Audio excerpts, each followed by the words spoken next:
Hello, welcome to Bored and Confused, where I review shows based on two criteria. One, was I bored? Two, was I confused? Today's show is dun dun dun dun Gypsy, starring Audra McDonald. I love this show. I have to tell you that Gypsy is probably one of the greatest musicals of all time, if not the greatest musical of all time. So I am very familiar with this show. I've seen it on Broadway with Patti LuPone and with Bernadette Peters. I've seen the movie with Rosalind Russell. I've seen the made-for-TV movie with Bette Midler. I have even been in this show when I was younger. I was 20. I auditioned for Tulsa and I got cast for Uncle Jocko. What you gonna do? Anyhow, I have a lot to talk about today, so buckle up. Gypsy has been on Broadway 6 times. The original was starring Ethel Merman and 5 revivals. It was Ethel Merman, then Angela Lansbury, then Tyne Daly, then Bernadette Peters, then Patti LuPone, and now Audra McDonald is stepping into the role of Mama Rose. I love the score for Gypsy. Not only are the songs dramatic and tuneful, and some of them are just weird, which I think every show needs that one weird song about egg rolls, whatever. But what I find so impressive about this score is the song structure for each song is different than the song that preceded it. There's so many different song forms, but mostly when you see a musical, you're going to hear a lot of AABA songs. And what is amazing to me about Gypsy is they don't get stuck in just doing AABA songs. They have a lot of ABAC songs. They have some ABAB. They have ABB. They have a lot of strange song structures, which I think is so cool and makes the score just sound very varied. This is the 6th time that Gypsy is on Broadway. The original production of Gypsy was directed and choreographed by Jerome Robbins. That's right, Jerome Robbins, who also choreographed and directed West Side Story, King and I, On the Town, a list of all his credits. He is the musical theater director choreographer. And every time that Gypsy has been revived on Broadway, it has used Jerome Robbins choreography, with the exception of this revival starring Audra McDonald. This has been directed by George C. Wolfe, and the choreographer is Camille A. Brown. Another interesting fact is the book writer Arthur Lawrence has directed 3 of the 6 productions that have been on Broadway. And I imagine he was recreating what was done originally by Jerome Robbins, because each time he did it, he worked with someone who reset the Jerome Robbins choreography. So basically, if you've seen 4 of the last 5 times that Gypsy has been on Broadway, you have seen Jerome Robbins choreography, and you've basically seen the same direction as well. The only difference was Bernadette Peters used Sam Menendez as the director. So this production is unusual in that it is the first production to have a new director and a new choreographer. The danger of doing Gypsy on Broadway is that the show ain't broke. So it's not like Sunset Boulevard, where some fancy director can come in and do something crazy with it because the show has problems. Gypsy works. So you don't need to fix it. And for the most part, I will say that George Wolfe and Camille A. Brown have done a good job of not straying too far from what really works with Gypsy. There are a few places where they go a different direction. The places I really enjoyed is they do a transition coming out of Some People into Madame Rose collecting the boys that she's going to use in her vaudeville act. And they have these dancers holding signs and they dance across the stage. I really love that. The choreography was great. Strange choices, they have Mama Rose in a car. That choice I was like on the fence. Seemed like you don't need to, but it wasn't terrible. It was just a little bit like, okay. One place I did not think the choreography was as clear as the original Jerome Robbins choreography is when the young children grow up And it was very simply done by Jerome Robbins. They were doing what's called trenches, which is this tap step where you're going like this. And they would start switching like this, back and forth, and the lights started flashing, and the older actors switched in with the younger actors, and it just switched kind of magically in a very simple way. This production makes too much of that transition, in my opinion. It's just messy. Mama Rose coming in and she's handing props to them and she's moving them around, and one changes and then another changes. And I didn't think it was as seamlessly or as fluidly done as the original was.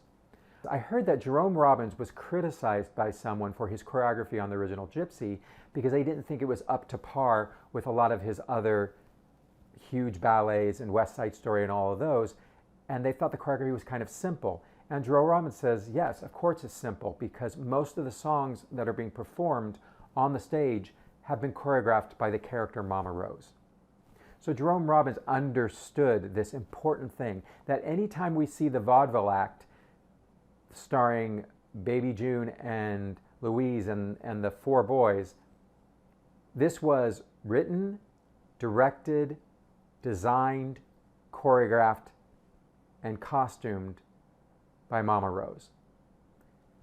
So the danger is when you bring on these Broadway caliber creatives is they want to do their thing, but they have to remember most of this show was done by someone who is not trained. So that can be the danger. And for the most part, I felt like this production of Gypsy did a pretty good job with that. The choreography got a little fancy in a couple places. The costumes are a little fancy for Mama Rose, and the set pieces were too large for us to believe that Mama Rose paid for these set pieces. They look like they've been painted by hand, but they're so huge and they're so clean looking. I thought the set could have been dumbed down a little bit. I want to talk about non-traditional casting versus colorblind casting. And this is one confusion I had with this production. The difference between colorblind and non-traditional casting is this. Non-traditional means that you say, well, we're going to do this show, but instead of a white actor, we're going to cast a black actor or an Asian actor or someone of a different race. And everyone in this play sees that person as the race they are. Now, colorblind casting is where you just put anybody in the role of any race, but as an audience and the other actors on stage, they don't see that person's race. Their color does not come to play in the narrative. So, going into Gypsy, I thought we were going to do non-traditional casting, and that was supported by the opening scene. Uncle Jocko is black. Most everyone on stage is black. So I felt like, okay, we're doing the world of vaudeville where everyone was black. Like, I guess it was called the Chitlin Circuit or whatever. I don't know a lot about vaudeville. But so I'm going, okay, so everyone's black. And the performance by Audra, I felt like, oh, she feels like a woman of color from that time. So I went with it. And Audra comes home and her father is black. And her daughters are black. One's lighter skin, one's darker skin, but they have different fathers. So we go, okay, that's the world we're in. But when they do the transition that I talked about earlier, from the young to the old, we had 4 black kids. And when they do the transition to their older selves, they all became white. And so I was confused in that moment because I went, oh, we're not doing non-traditional casting, we're doing colorblind casting. And this is kind of far into the show to make that change, because I was viewing Herbie as someone who saw Audra, and even though Herbie is white, he was attracted to this black woman. Great. And Audra's beautiful. We know that. And actually I love those scenes with Herbie and Audra, you know, because the connection, they have great chemistry, and she looks so good. And you could see why Herbie would see her and immediately fall in love with her, because he comes on strong. Completely believable. But I'm getting off the subject. So I was confused by that. And then later, when we go to the strip club, I was thinking we were doing colorblind casting now. So when the 3 strippers come in, they're all white women. And I was like, well, if we're doing colorblind casting, why don't we do women of different race? I don't know. Just seemed like a missed opportunity. So I was confused whether we were doing colorblind or non-traditional casting. I would like to know. All right, let's talk about Audra McDonald. Her performance in this, the acting is fantastic. She's funny, she's believable, she's a powerhouse, she's a terror, and we love her. She's beautiful. She's everything you want in a Mama Rose. Audra is such a great actor. She's created this character with a way of speaking and mannerisms. So, love the acting here. Let's talk about Audra's singing. Audra is not a belter. She's a soprano. She is an operatically trained singer. So going into this, I was like, what is she gonna do? So I was prepared for this. Audra is using her head voice and kind of mixing it, but she's going into her head voice. And she's such a great vocalist that she is able to flip in and out of that chest to head voice seamlessly. But when she is in that head voice, it lacks the power of someone who would belt. It just does. Also, her head voice has a lot more vibrato than her chest voice does. So the change is noticeable. Not the transition, but when she's in her head voice, it is noticeable. I liked her head voice in songs that she sang with Herbie because they were romantic songs. I'll Never Get Away From You and Small World. Her voice worked great there. I actually liked her flipping into the head voice when she sings, I had a dream, I had a dream. Excuse me. But the dream is airy, and so I didn't mind the head voice there. Where I didn't like it is when she has to sing, but I at least gotta try. And so that's in Some People. And then at the end of Act 1 when she sings, everything's coming up roses for me and for you. She went to head voice. That wasn't as powerful. And then of course at the end, which is basically a reprise of Everything's Coming Up Roses, when she says, for me, for me, for me. And she head voiced that. Those 3 spots, I just was like, missed the power of the belt. One of the challenges with Gypsy is that you've got actors who are great singers and great dancers who have to then pretend to not be great singers and great dancers. And I think for the most part, they do a good job of that. The place where they can be great is when we do the strip montage, when Gypsy becomes a stripper and then we see her moving up in the entertainment world. Then the dancers that are performing are no longer doing choreography by Madame Rose, they are professional dancers. So this is when the choreographer can really show off the dancers. I felt that with Louise, I didn't always believe that she was not as good a singer or not as good a dancer as she was supposed to be. The one scene between Louise and Tulsa, she's clearly infatuated with Tulsa, but I felt like she was indicating that she was into Tulsa instead of just being into Tulsa and letting that acting come. Also, I felt some of the staging in that scene, she would go up the stairs and sit down and I'd be like, why is she going so far away from Tulsa? And then the set would change. I go, oh, she needs to be on the stairs. But sometimes the staging just did not feel organic to me.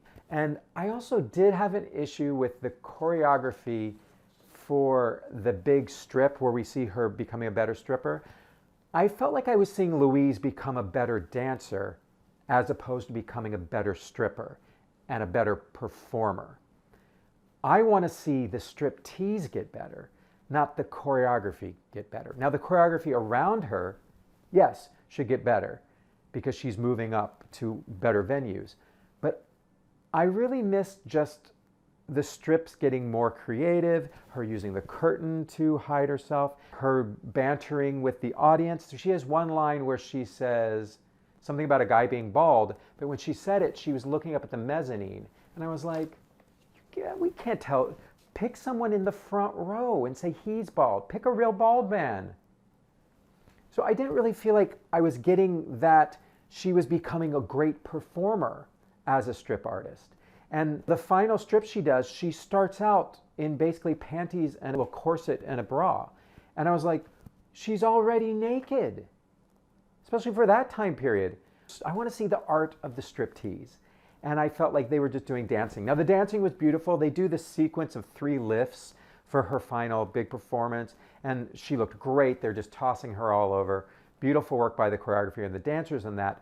But I really wanted to focus more on the striptease.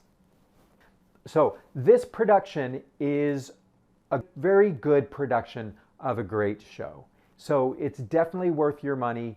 Audra's acting is so wonderful. Her singing is great too. Yes, she doesn't belt, but you know, go listen to Patty for that, or to Ethel Merman. We're getting the full Audra experience, which means you get everything that Audra is. So I was on board with that. I just went, this is how Mama Rose sings. Forget the ones that came before. This is Audra McDonald's Gypsy. Go get your ticket now and check out Gypsy, starring Audra McDonald, on Broadway at the Majestic Theater. Don't wanna drift away, wanna stay inside the play. Keep me engaged, keep me amused.